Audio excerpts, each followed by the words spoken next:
right now, I'd like to talk about politics. Especially love life. Love life. Hindi. Sige, no. Sino po ang mga nag-busted sa inyo?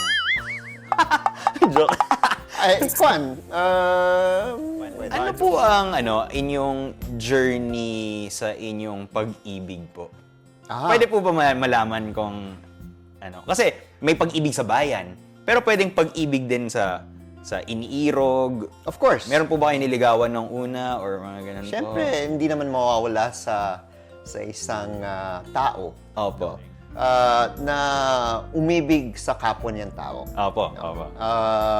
Dadaan ka sa crush, dadaan ka sa ay gusto ko siyang parating kasama. Alam naman ng lahat, ang una kong naging girlfriend si Senator Risa Ontiveros. Talaga po? Ako, ngayon ko lang po nalaman talaga. Well, let's see.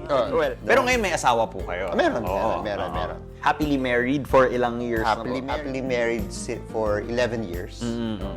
At hindi naman natin maiwasan sa bawat relasyon, merong mga problemang dadaanan. It's really how you resolve. Yeah.